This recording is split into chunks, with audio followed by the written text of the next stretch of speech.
everybody, and welcome. My name is Rob Manny, and I work at Inflectiv. We are a revenue operations partner that helps accelerate the customer journey for our clients. We work with a lot of B2B, B2C brands, and a lot of tech.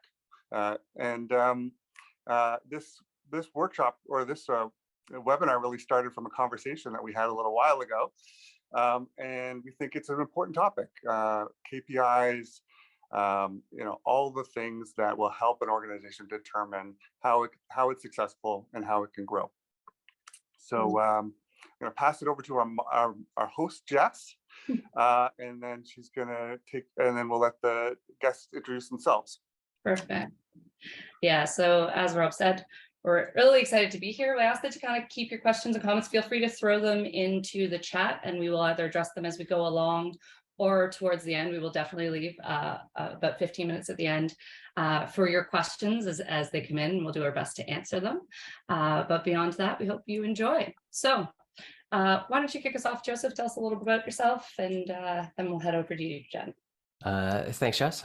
Joseph Fung, co-founder and CEO at Uvaro. I'm a 5-times founder. My background is engineering, so I'm looking forward to today's conversation, especially as it relates to developing the systems and the processes and the tools to do this really well as running a business.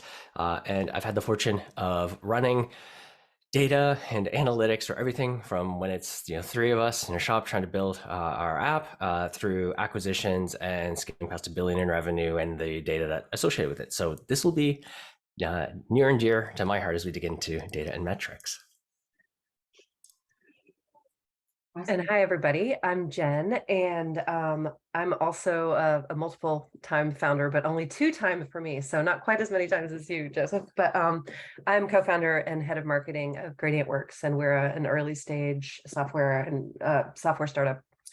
And my background is on the marketing and communication side of things. I have a PhD in communication, and I have worked mostly in startups, but after acquisitions, also found myself in larger companies. And so I'm really excited today to talk about, especially the early stage side of things and how we think about what you need to get started and making sure that you've got, like you said, Joseph, the systems in place as you scale to be, really good at this as you grow. So excited to be here. Awesome. And for everyone else, if you haven't already spoken with us, my background is in sales operations, working all the way from tech startups all the way to the enterprise level business, running BI teams, as well as just working on those process and flow. So that's where I love data and I love my numbers. So you hear me say that often. So I hope we give you something that's useful. So we thought we'd kind of kick this off at the beginning of really talking about what are the important KPIs that we feel for that kind of startup world, and we'll keep the conversation going with that. But where do you want to start, guys? Joseph, I see your face already. It's always a ton of fun. And when we were talking before the webinar, we kicked around a lot of the common metrics like the CAC, LTV, MRR, and I think it's safe to assume that most of the folks who are attending today are seeing the same blog posts talking about the same metrics. So I don't think we necessarily need to kind of belabor some of those headline stats, but I think what I'd love to highlight is that I think a lot of people read those blog posts and take the comments from investors and think that's kind of be all end all of the metrics that they need. Yeah. And I think a lot of people miss the fact that the reason investors will say, I want to see your MRR, I want to see your CAC, I want to see your LTV, is so they can compare companies to each other. So they're looking for the most common denominator. They're not looking for the most meaningful metric. And I think a lot of startups fail to dig in deep enough to figure out what are the key metrics to know the performance of their business. And for each business, it's going to be different. That might be something like the number of customers you're bringing on a daily basis. It might be a key activity metric in a data flow. It might be the unit economics of a service. But really just like thinking through what are the metrics to assess the operations of what you do day to day is, I think, the hard part that a lot of people just miss. And Jen, I don't know if you see the same thing, but I see you nodding, so I'm guessing something similar. Yeah, absolutely. I think there's a couple things that you said that really resonate as we're talking about just sort of that foundational, like, what do you need to be thinking about? And you're absolutely right that investors are going to be looking for one thing that might not be what you need. I mean, all these metrics are useful, right? But to run your business operationally, like you said. So And then investors will be using these metrics to compare your company to others, but you really need to be focused on, and we talked about this last week, comparing your metrics to yourself, right? So how are you growing along whatever metrics you're choosing? And we'll talk about a lot of these, but making sure that whatever you're focusing on, you're improving on those regularly, right, over time. So I think there's a couple really important points right in there that you're absolutely right about. I think every time I chat with an attendee at something like this, everyone always says like they want examples. So I don't know, Jen, are you up for sharing something from your business? I am as well. Sure. I'll speak to kind of top of funnel. A lot of people will say, hey, you want to avoid vanity metrics like how many leads or how many visitors, and I agree with that. For us in our business, we have a wide funnel that narrows very, very quickly because it's more of a consumer B2C environment. And we know that there's a number of stages, like our visits to leads or our deals to close rate, that are pretty consistent. But if we look at our funnel, there's one area that's highly leveraged. Our MQL to deal conversion rate is a very highly leveraged point in our funnel. And the way our team acts influences that number. So we can actually change that. So for us in running our business, the MQL to deal ratio for that week is one of our most important metrics. And no investor on the face of the planet is going to say, Joseph, make sure you track that and put it on your dashboard. But it's actually one of the most important things for assessing that part of our business. Yeah. For Jen, what comes up to you for when you're thinking of? Yeah, I think, and since we are so early stage, stuff like lifetime value has no meaning to us at the moment, because we have no idea, right? Yeah. Like we're early stage. So our lifetime value now is not what it's going to be in 2 years. So we look exactly at what you were saying, a lot of those funnel conversion rates, and we want to see improvement, right? Because it's hard even to model at this stage because you just have no idea what this business in this particular environment is going to do. And so, yeah, we look at, a lot of things, but I'm trying to think about a couple of our more salient ones. We are thinking about the quality of the inbounds. So at first we were just measuring total number, like how many new inbounds are we getting a month, MQLs, if you want to call them that. We're B2B, and so we really think about accounts versus leads, but that doesn't matter. That's just kind of semantics, I think, here. But now we look at a lot more the quality of those inbounds. So exactly the conversion rate. So how many of those turn into ops? And so what's that percentage? What's that like funnel conversion rate? And we have kind of some baselines that we try to hit, but again, those are almost guesses at what it should be, what we feel like is a good number. And so those are the things that we look at month over month. So very much like a inbound MQL conversion to opportunity. What percentage are we getting there?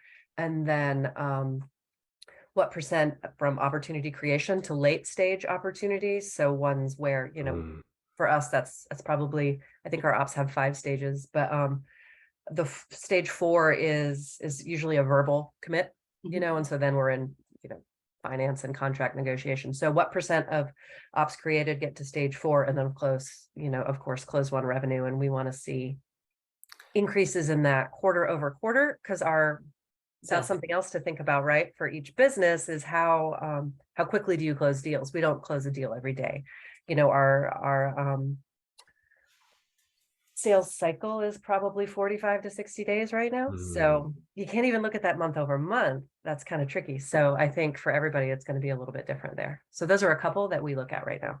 So here's a question for you, which is, I think, relevant to a lot of our group here is, how are you like capturing the change, right? So we spend a lot of time with our clients. I mean, from that MQL to that qualification, how are you guys capturing those data points? Because I see a lot of people in the earlier stages struggling with what is a qualified lead? How do we qualify that? And how do we make that quantifiable so that we can repeat and understand that? Have you guys have any tips or tricks on how to do that? Yeah, Jess, if you want to start since I just talked. Yeah. I think, Joseph, you're getting put in the hot seat because she was just chatting. Damn, I was totally trying to find that first. On the tips, I think for the people with an engineering mind, they may appreciate this first one. The one that helped me click is as I think about kind of those stages or those states, trying to make sure that there was a clear, explicit field in my CRM or my data set, like not trying to infer the state by saying like, is the date in the last 30 days and has there been an activity, then something else. Like, no, let's make sure there's a field is qualified. And if at day one, when you're first doing it, it just needs you to think through it and then click the box. And maybe in a year, now you have an automated process that checks that, making sure you've got a definitive field that says this is qualified, and any stage in your pipeline, any status, if you think about it as like a state machine, all your states should be explicit. That's going to streamline all of your other reporting, because at day one, your CRM, like if you're using HubSpot, if you're using something else, is going to have a lot of built-in dashboards and metrics, and it'll give you the good first version one. But if you do believe that your business is going to be driven by your own unique metrics, you're very quickly going to outgrow whatever comes out of the box, and you're going to have to jam things into a third-party system. And that could be like a free solution, like getting things into Google Sheets and then Google Data Studio. It could be an open source solution. There's a ton of them. It could be you could blow the bank and build a ton of platform and data solutions. But the first step is just making sure that you start with a solid data model and try and be explicit in what goes in. Yeah, I think sort of two things really matter when you start is having that single source of truth. So like you said, I think for most of us, it should be the CRM when we start, but it might not be. It will depend for sure. But for us, it is. We use Salesforce. So Salesforce is the source of truth, and being explicit about it. So that's kind of the second thing, I think, is starting with a simple but explicit model. So if you're going to use MQLs, yes, what makes something Q? What's the qualified? Or like I mentioned, we have our opportunities have a set of stages, being very explicit about what criteria have to be present for something to be in that stage, right?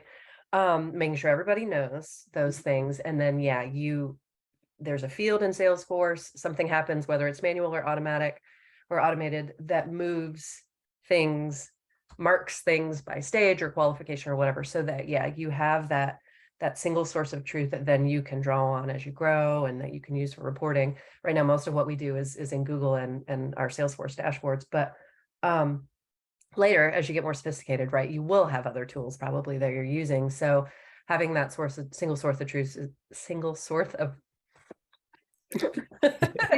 truth, is super important, right? But starting from something simple that then you can evolve and grow as you know more about what your business needs are and things like that. But just starting with something as simple as you can, but getting it codified, I think, is really, really important early stage. The one thing, if I can, Jen, you said this like really quickly, but I think bears some, like doubling down.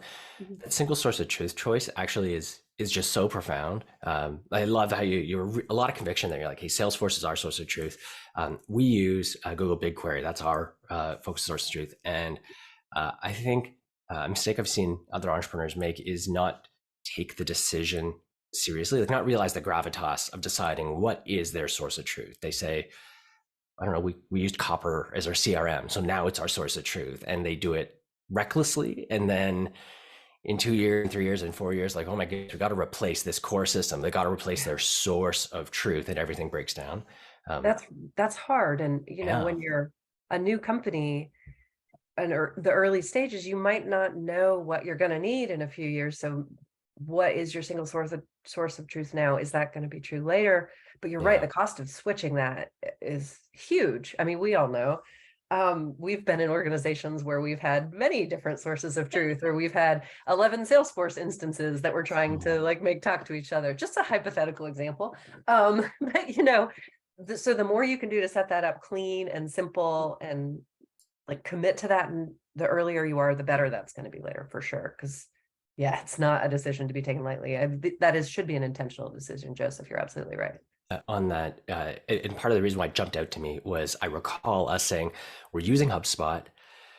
We don't know if we're going to want to upgrade to Salesforce at some time, so we should not make HubSpot our source of truth. We layered on BigQuery so that we could later replace our systems. And it sounds like you had similar intentionality with using Salesforce. Yeah, that's why we started with Salesforce from day zero. Yeah, absolutely. we've Okay. been through those, and if, at larger companies, we've been through that, as Jen alluded to. There is Yeah. sometimes acquisitions happen and you have different sets of data and you have different informations. We're focused on the small here, but understand that it can start to really snowball in your data issues when you start to like change, or we use this as, or say your finance department uses the ERP as their source of truth, and your sales uses a different one, and your marketing uses their Google Analytics, and you're like, what? By the end of it, right? So it's really understanding that it's kind of a, in my head, I call it holistic, but really that full customer 360 view of focusing it into one place. Now we have a question here that I think is kind of relevant, so I'm going to call it out for us if that's okay, which is when you're really small, lead volumes are low, right? Every lead seems to be sales qualified. How much can you trust the data with a small sample size? I love, because that's exactly where we are. So we do kind of treat every inbound as qualified, at least marketing qualified. So I think because we are small, and treating everyone as qualified now allows us to understand in the future what really is qualified, what that means for us. So I think you use the data you have, right? So we get 1 to 200 new inbounds a month right now at the stage where we are. And so you really can almost manually go in with every one of those, it's a few every day, and really say, is this qualified, is it not? But that's the sample size we have. So you can trust it in that it's what you've got, but know that it's not going to be true forever. And you just make decisions based on what you've got. I think it's tough, but that's kind of what you do. So tagging on to that point, it's iterative, right? I like to say that your metrics and your numbers and what you're focusing on, not that the overall one's going to change, but how you qualify may change, or how you focus on something may change. So to me, when you're smaller, it may, like, as you start to get more and more leads, you start to iterate on maybe what we were considering qualified before, we've now discovered isn't, but it's really taking the time to review maybe a little bit more frequently at a smaller size to ensure that you're hitting the right ones. Yep. And when you're small, you're growing, so you are changing a lot more quickly than a more mature company who's kind of established. So you really do have to revisit that pretty frequently. But you're lucky too with small ones, because you can spend a lot more time with each individual data point to understand it better and use that to inform future decisions. So yeah, that's a great point, Jess. I think it's another way to think about it, that the question there was like, how much can you trust the data? And I think perhaps a different way to think about it is more of just how do you use the data differently? And when you're early, every lead that comes in is a learning opportunity for you. Yep. And so you're going to want to talk to every single one. You're going to want to disqualify them. And so the idea of how many of your leads are qualified, you're not using that to drive your business. You're using that to understand your business. And yeah, by small numbers, you'll figure out, hey, really, it's not 50% that are qualified. It's really 20%. And you'll develop a rich understanding. And then as you scale, it's not that the data becomes more trustworthy, but you use it differently. You do your reports and you say, hey, this month we only qualified 15% of our leads. What happened? Let me dig into my marketing. Let me dig into the team. And so I don't know if I'd say it changes the way you trust it, but it definitely changes how you use the data as the volumes increase. Yeah. And there's another question in here before we hop into kind of our next question that we've got planned here. It's directly for you, Joseph. Is it worth tracking metrics that don't push your business if it's what the investors are going to want? It's a really, really good question.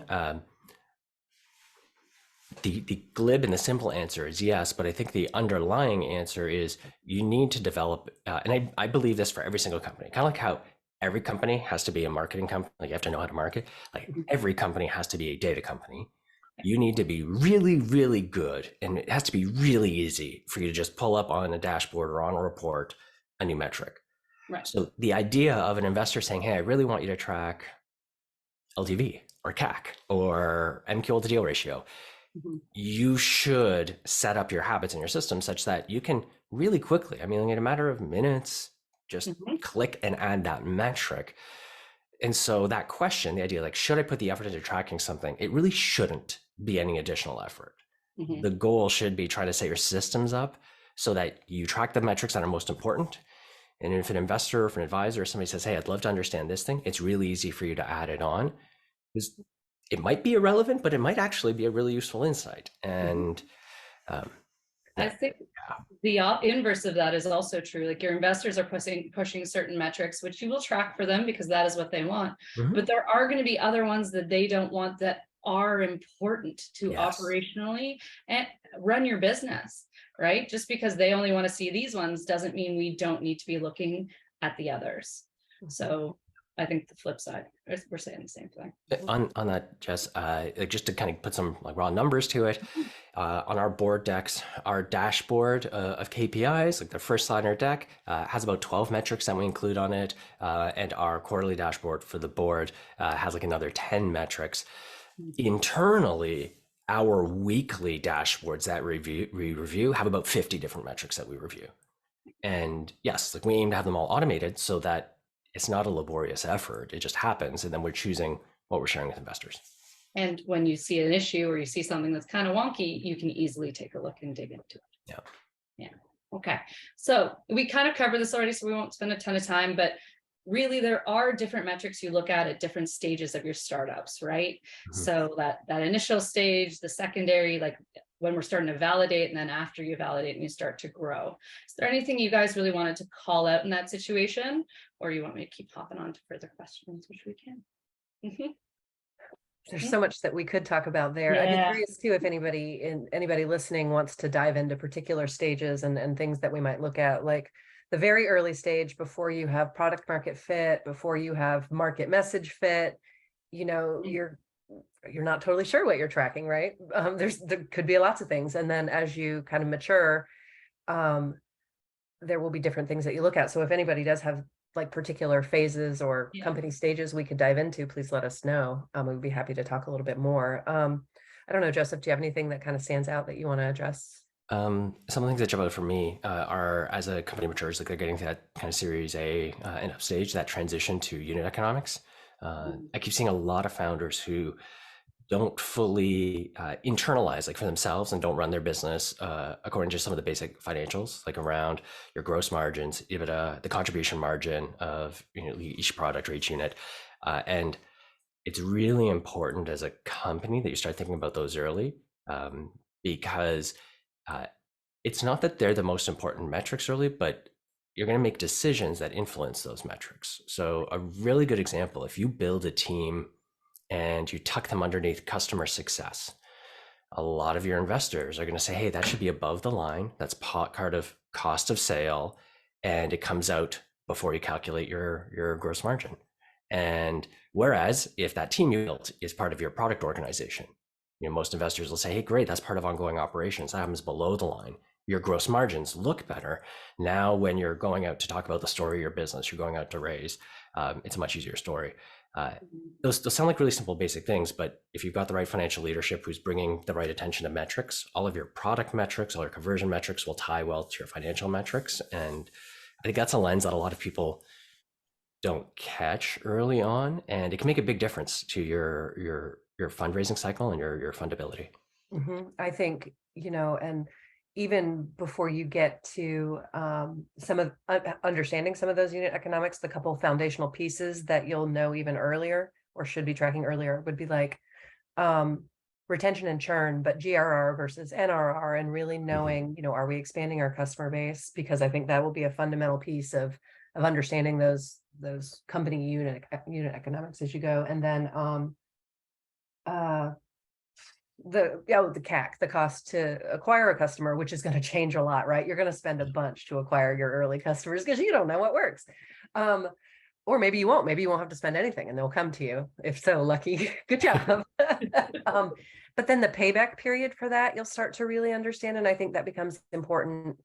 Of course, that's important. Not just me who thinks that, but as you think about like investing in different marketing and sales programs, as you scale, you really want to know, okay, can we spend this amount on this event, or can we go throw this in LinkedIn? Is this even going to make sense for us? So those are a couple foundational pieces, I think, that become part of that larger unit economic story as you grow that we hadn't specifically called out that I wanted to make sure we mentioned. The other perspective that came to mind just as we're chatting is, I think very often, as founders and investors, we talk about just that journey of a company and the metrics that change. And we kind of do that in isolation in the market.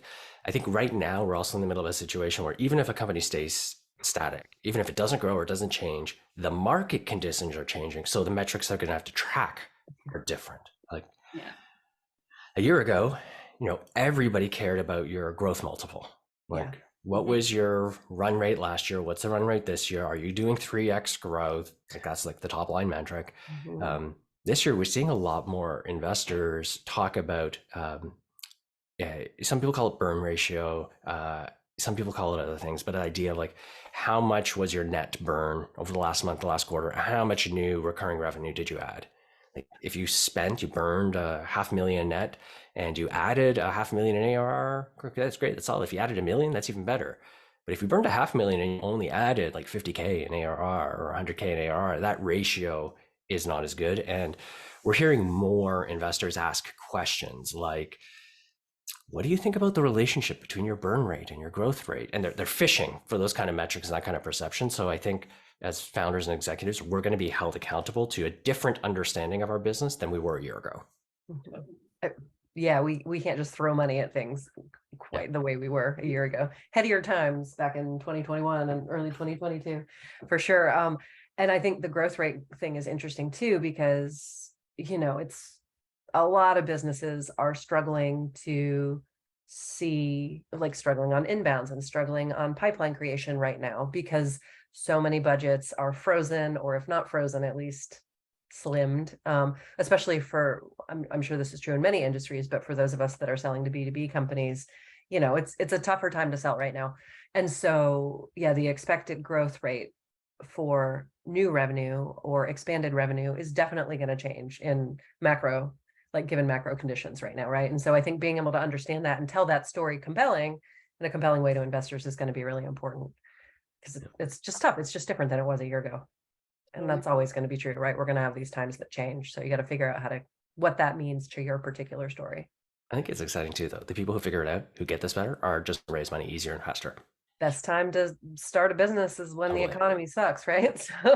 So since we're on this, I'm going to hop around our little kind of outline here.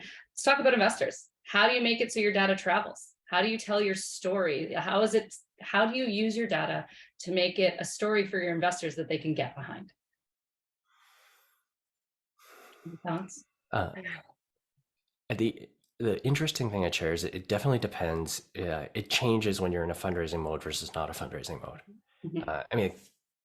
Glib comments about we're always fundraising aside. I think the reality is when you're in the middle of fundraising, you very much need to take a narrative first approach. It's like, here's the story that we're telling. Here's the story of the company, of the market, of the problem space, of our customers. And then you got to cherry pick the data points that help support the narrative. Okay. Whereas in the routine process, you're kind of going at it from the other. Like, here's the data. What story is the data telling me? So that you can equip your board members, your investors to better represent you to their stakeholders and to their peers. Because the reality is, like, they have bosses. Right. If they're a partner at a firm, they've got the other partners, they've got their LPs. And so you're using data to then figure out what is happening in the company. So now they can walk and bring that bite-sized bit to keep their stakeholders up to date. So how do you keep yourself from doing that age-old thing of making the data tell the story you want versus the story it's actually telling? Because we see a lot of people fall into those traps, especially as you start to grow. Then no, this is what it's trying to say, because they've taken it and cut it and looked at it a specific way. How do you avoid that then? I think a lot of this is I don't think there's a one size fits all answer. I think it's going to be very personal for each leader. So I'm happy to share my techniques. Jen, I'd love to hear yours, because this is something I struggle with all the time. Me and my co-founders, we all have very kind of conservative perspectives in the way we run the business. We tend to be our own worst critics. We get ragged on by our investors often. We're very pessimistic in our projections, or conservative in our modeling. And so by default, the story that we tell ends up being like a stark negative impression of what things are. And our investors are telling us like, things are going really well. This is really great. It feels like they need to pump us up. So that's where we start from. That means I don't struggle with the idea of, am I accidentally making the story tell something that it shouldn't? However, I really struggle with the fundraising process as a result. And so when we do enter a fundraising cycle, we actually set up a bunch of barriers and new boundaries with my co-founders. I'm like, I just need to not hear or not see or not think about certain things so I can stay on the fundraising and the hype train and stay like an ebullient, excited founder who needs to raise money. And so we actually have to totally change our work dynamic and our weekly meetings and what reports I see just to keep myself out of the weeds and the distraction. And so, yeah, that deliberately changing hat is what I need to do. That's so funny. I think that my co-founder and I are very similar in our, we tend to do, conservative modeling. Yes, always a pessimistic approach, because I think that's probably the responsible thing to do as founders is really like that. But then, yes, presenting when you're fundraising, presenting the positive, let's go crush it kind of thing. It can be a different balance because you are presenting a different story. It very much depends when you're talking to investors on who you're talking to and what stage you are. For our current board, we're seed stage, our expectations are very different than, so the metrics we're presenting are we learning? Here's what we're learning, very operational, that kind of thing, so that the seed, our seed stage board expects that, right? We're at this stage, you're supposed to be learning and then applying those things and then showing improvement. But yeah, series A, B, C, there's very different expectations for the investors. And totally different from your board versus investors you're pitching, right? It's so you have to try to tell a realistic story, right? But you can make data say kind of whatever you want. But hopefully, and the savvy investors will be asking the kinds of questions to make sure you're not just making stuff up and all that. But it's tough because even an investor audience is such a diverse audience depending on stage and which investors you're talking to and all that. So it's again, not a one size fits all kind of thing, which was going to be our answer to literally every question on this. Well, we'll hop into some specifics as we get to the question period, because there are some. So we'll get into that. But yeah, no, I echo what both of you guys are saying. It's tricky. And you just really have to for me, you either have to have that second set of eyes that are coming in that are a little bit more, shall we say, can take the lens out for you. They aren't in the heart of it. They aren't as attached to it. They can see what they see versus being like a very objective set of eyes versus one that's in the weeds with you. Is what I usually go to.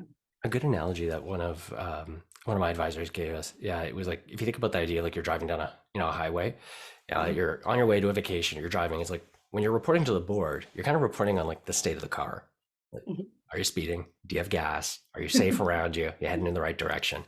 Like when you're raising money, you're selling the vacation, the destination, the sitting on the beach with Mai Tais, and it's all part of the same journey, but you're focusing on different parts of it. And I think the idea of like people overselling or telling the story differently, I think they sometimes might lose track of the fact that it's okay to talk about the state of the car and where it is right now. Like that's prudent, that's responsible. That doesn't change the fact that you're still aiming for Mai Tais on the beach. That's a great analogy. I like that. That's a very useful way of thinking about it. That's awesome. I agree.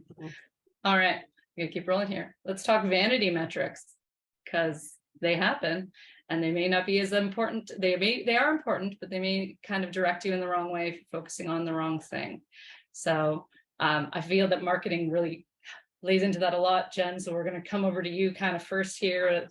I know, but not that it's a vanity metric, but marketing uses more of those they get considered more so a vanity metric than other ones that are used. I wouldn't say they use them more, but they are helpful to inform different pieces. So I'd love your opinion on, for one, what is a vanity metric to you? And like, to me, they make you feel good, but they don't really help us work better, right? They like, yay, we got all this many likes, but like, how is that really helping us do what we're doing better? Yeah, it's funny.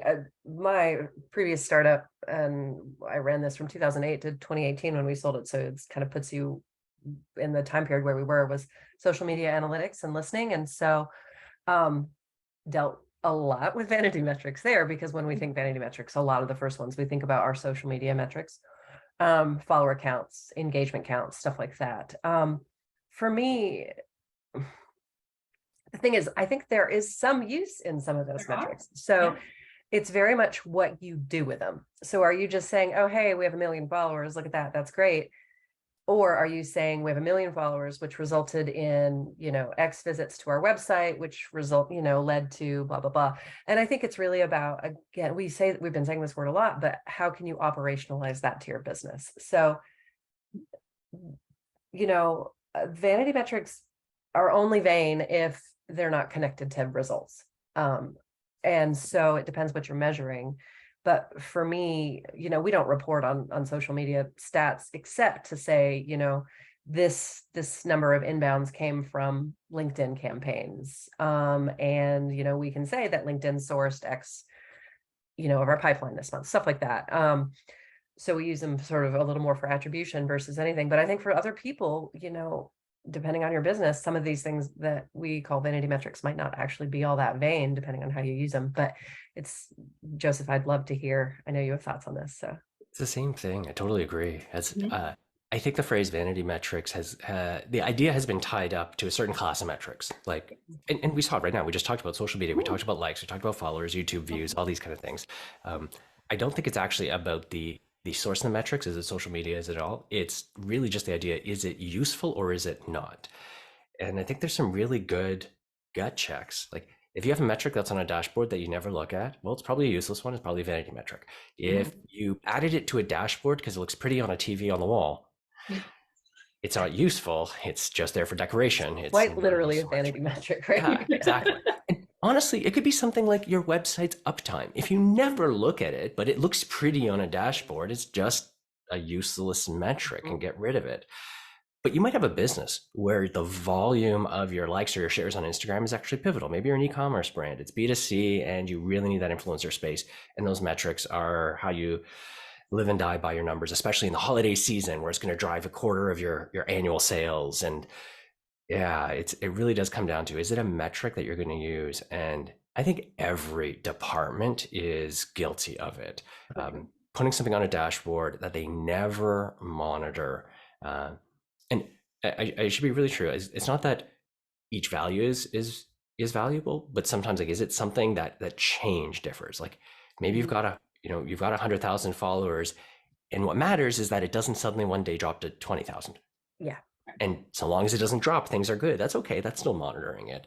But if you just always ignore it and it's really just for the pretty picture on the TV screen on the wall, get rid of it. Agreed. All right. So, and this is one that we had a bit of a debate on here, so we're going to talk about it. Let's talk about benchmarking. Is it important? How do you define benchmarking? And I'm going to come right back to you, Joseph, because I know how this starts. I love how you teed it up before, because you left it very ambiguous, and I made that kind of potentially confrontational comment that I think benchmarks are useless and to be ditched. But I'll be more specific. I think industry, like market benchmarks, are useless for any early stage and even most late stage companies. The market benchmarks are just useless. What's really important is that you have a model that represents your business. It's probably going to be in Excel or Google Sheets or something. Your leads turn into deals, turn into customers. That drives how many people you have, et cetera, et cetera. And the only time the industry benchmarks are useful is when you first create the model and you have no idea what your business looks like. You need a starting point.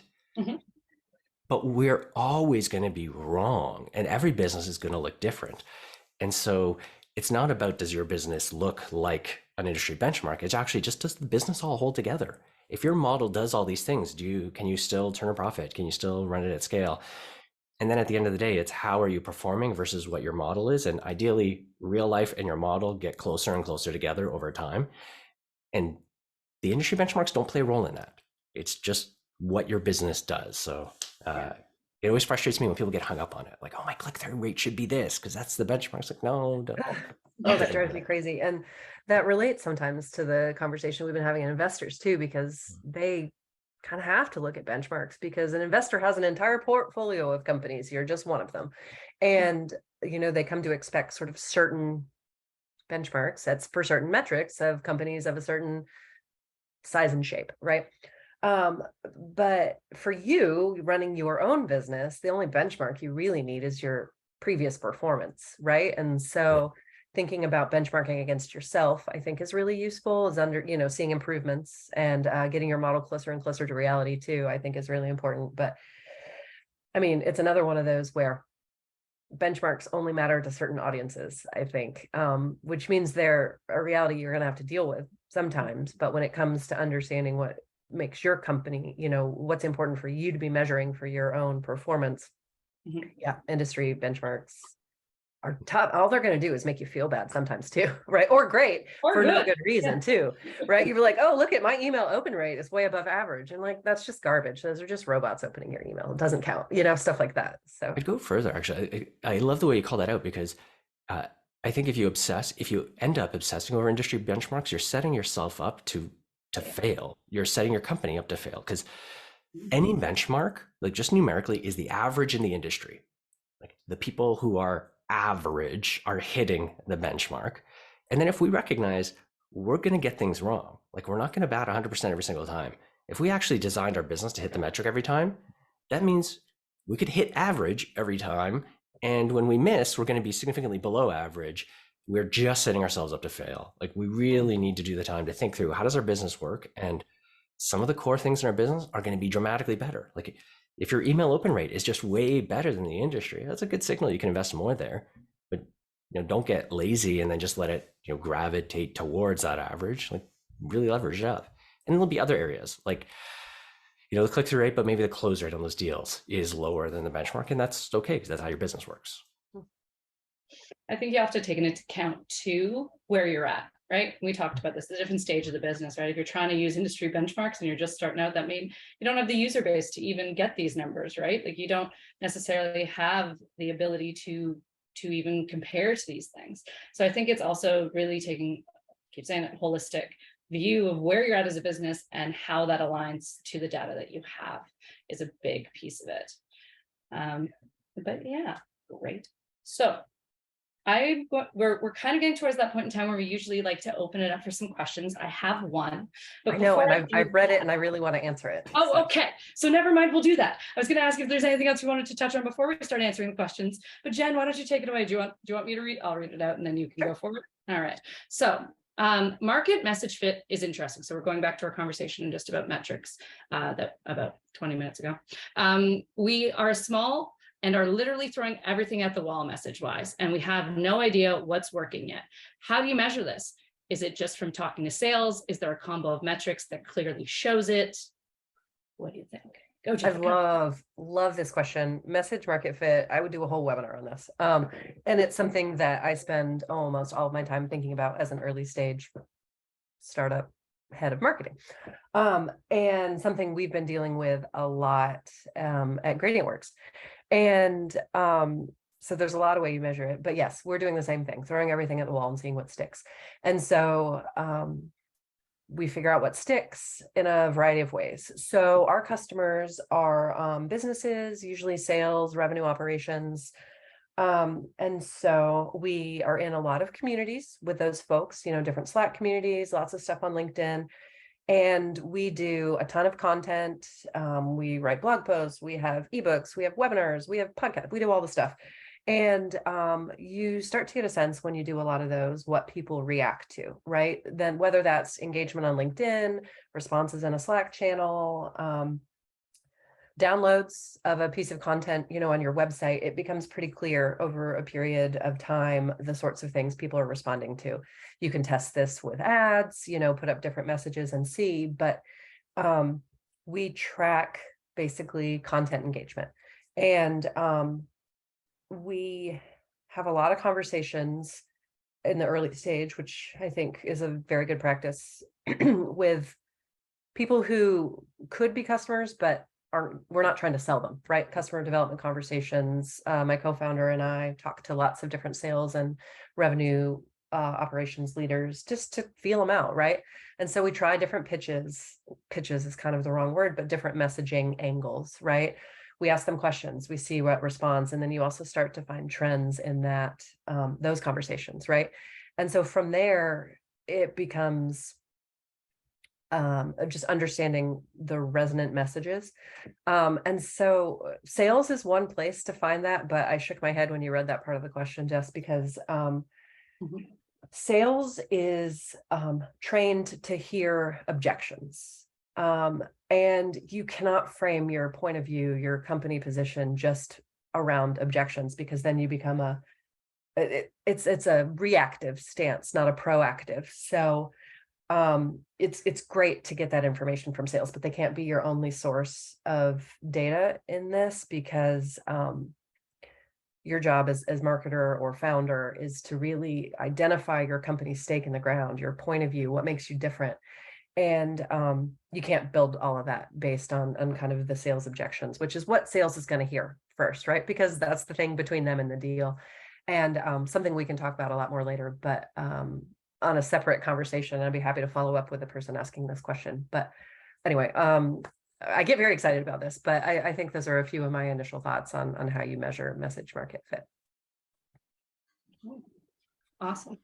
I love how robust your answer was, Jen. This is really, really good, because it's clear like you're much more of an expert in that area. When I think about like the tools and the systems, and like I could have a similarly complex answer. For me, I think because I don't have that same wealth of experience or history, I definitely use a little bit more gut in terms of the approach. Like I think a lot of founders, and for me, one of the things I try to hold on to is that that idea that when you have fit, things feel dramatically different. And I see a lot of founders hunting for like small incremental improvements, like, okay, this worked a little bit better, that worked a little bit better. And those kind of false hope moments are encouraging. To kind of give an example, what I mean by like dramatically different, when we founded Uvaro, like we were running a software company, and it started as a bit of a side project. And the stage we were at, we'd run webinars like this or events, and we'd market them and share on social. And on average, we get like 30 to 50 registrants. If we had a really good one, we'd get like 80, 90 registrants. Like that's the stage we're at. I use that as a comparison. When we launched the first pilot program for Uvaro, we wanted to validate the messaging. So we didn't put any of our contact information. We didn't put our founder's name. We didn't even put our company's name. We put like a code name. It was like Up Factors, I think, or something. Totally sketchy, but wanted to test the messaging and make sure it wasn't associated with the brand equity we might have already created. And the first event that we launched, we had over 800 registrants. Like, holy smokes. I mean, like 10 times more than like our previous records. Like that kind of dramatically different. It's like, oh, this messaging is resonating profoundly differently. And I do see founders who, when they haven't had that moment yet, when they haven't found it yet, keep hunting for like the small incremental changes and aren't making big enough swings to look for the big changes. I think that's so important too, is that sometimes, especially on the marketing and the sales side too, you get stuck in these like little tiny word changes. Like maybe this CTA should be phrased slightly differently, and that, sure, there's a place for that. But I think you're right that the big swings are where sometimes you just have to try something totally different and see what happens. And yeah, that's where you can tell if it's that gut feeling. Is it qualitatively different? And sometimes it is. And then when you find it, that's awesome. Lean into it. And then you can work on, the small refinements and stuff. And I think a lot of the metrics platforms are to blame for that challenge, because if you go, like you browse KISS metrics, you browse Mixpanel, any of them, they show you things like A/B testing. Let's test the color on the button. Let's test the call to action. And it's going to give you some useful information, but you're optimizing within like a local minimum or maximum.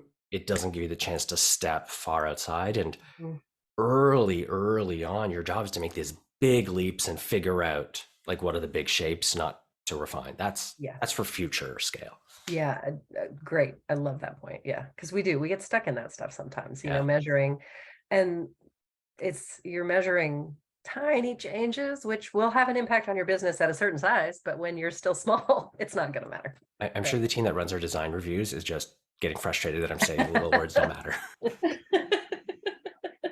Yes. I think everyone also needs to kind of take into account that it's a larger thing too, right? We all get so insular, and like something that may not matter to us. Thank you was the response there. So thank you, everybody. It's also understanding that for me, transparency is huge within a business as well, right? When you're that small, it's easier because everyone's you've got a small group, it's closer. But I find a lot of the issues and problems we see, or even just ideas, what we're talking about, can be really about communication between them, right? And and really understanding each other's point of view and how the business works together versus just as a single unit. There you go. We've got a minute for another question or two if people have them, but if not, any last points that you guys would like to make, Joseph or Jen? The one, not so much a point, I got one tip that I found really useful that I'd love to share because it surprised me when I learned it. Got this from the team at Shopify Plus, and that's when there's a problem, look into the inverse metrics. Their team was spending a lot of time on closed won rates. How do they close more deals? How do they close them faster? And when the team dug into the deals they were losing, because everyone says, okay, what worked in the ones we're winning? How do we do more of that? When they looked at the deals they were losing, they found they were sitting in the pipeline 3 times as long. So it was consuming a lot of sales rep time, just kind of like nurturing or hoping or working on these closed loss deals. And so they added a new metric around time to lose. They're like, how do we gamify, get your crappy deals out of your pipeline sooner? And so they gamified the negative of it. And like, let's get that time to lose as low as possible. And as a result, their sales reps got their bad deals out of their pipeline, could spend more time on their good deals, and their deal close rate went up and their deal close timing tightened as a result. So always looking at the negative of a metric is something that I found a hugely helpful technique. Yeah, I love that. That's a really cool example. Credit where it's due. It was the Shopify Plus team. They figured that one out, and I'm so glad they shared it. Yeah.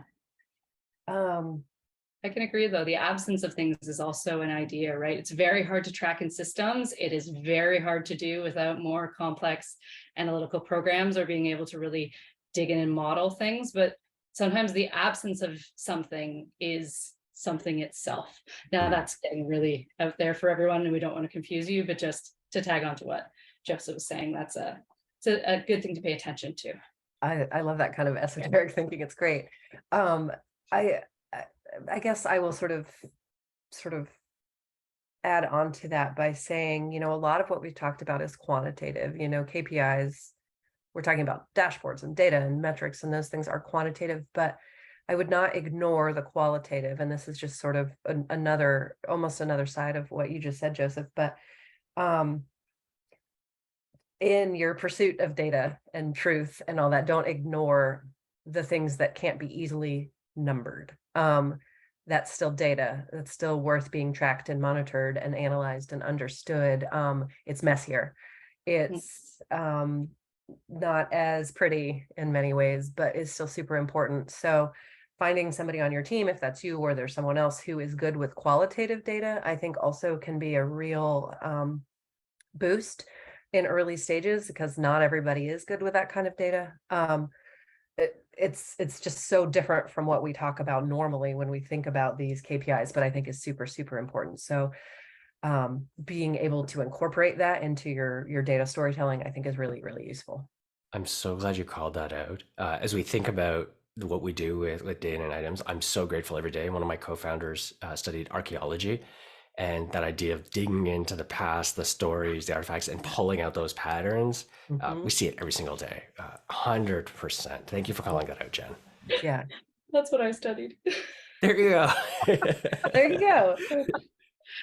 Okay. We've got a long question here from Bob. And this is a shout out to you question. I'm going to try and read this because we've only got a couple minutes here left, just quickly. So this is someone who's been working with you, Joseph, from the looks of things, with the Canadian tech rock star that you are, doing business roundtables. They launched back in 2019. I am paraphrasing here. They're working on their next chapter, creating creative executive connection, B2B marketing, brain trust venture. I'm getting down to questions. Any insights or metrics we can focus on as we pivot and as we look for partners, sponsors, or funders to grow and impact the revenue of our member companies? Is there anything that they should be focusing into? Bob, thank you for the shout out and the wonderful stumper of a question. That's a great one right at the end. The one thing that jumped out is you mentioned that this is a marketplace between the executives and the connections. And ultimately the health of any kind of marketplace is going to be measured by the transaction volume.